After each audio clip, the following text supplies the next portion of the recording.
আমরা জাপান থেকে আসছি হলো গতকালকে প্রায় সকাল আসলাম 4টার দিকে। মোটামুটি একদিন চলে গেছে, কালকেও সন্ধ্যার দিকে যাবো হলো মার বাসায়।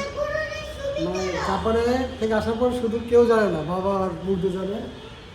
আমরা হলো কালকে যাবো হলো গাজীপুরে। এখানে আমাকে সারপ্রাইজ দিব। এটা হচ্ছে মুক্ত গরু। আমি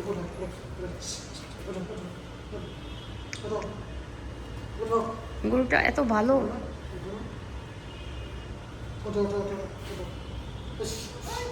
আমাদের এই আসার সারপ্রাইজটা আব্বু প্ল্যান করছে আর বলছে কাউকে বলা দরকার নেই, এটা সারপ্রাইজ, তাই না শুভ?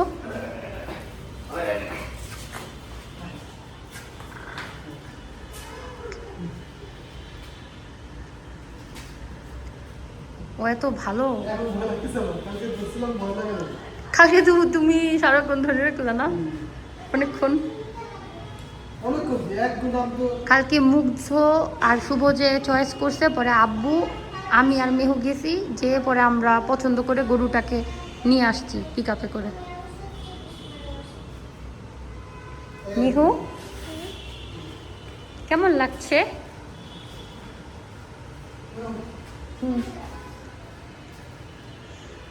মাশাআল্লাহ দিলে গরুটা এত ভালো, মানে সত্যি কথা, মনে ও সবই বুঝে। পানি চাচ্ছে মনে হয়, যে বালতির দিক দিয়ে করতেছে।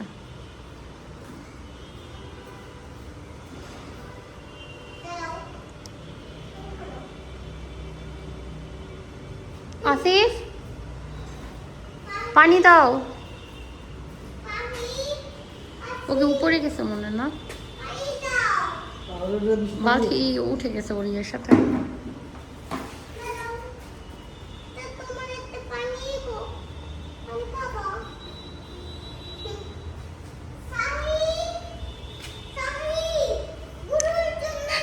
ওর নাম আসিফ, মেহু আমাদের কেয়ারটেকার, ওর নাম আসিফ, ওকে ডাকছে পানি দেওয়ার জন্য আমার কথা শুনে।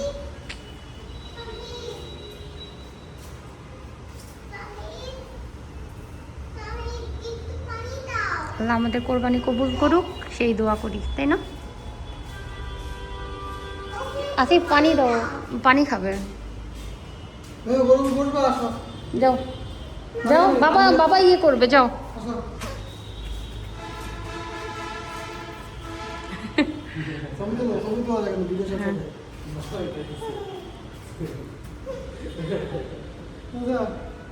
হ্যাঁ করতেছি, ছবিও তুলতেছি।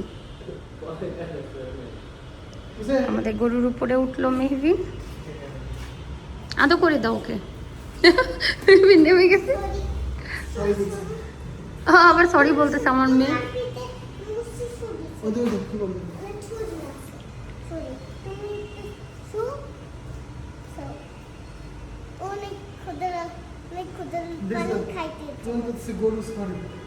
মেহবিন জাপানে থাকতে থাকতে একদম জাপানিজদের মতো হয়ে গেছে। ও এখানে উঠে আবার ওকে সরি বলতেছে যে ওকে কষ্ট দিল উঠে।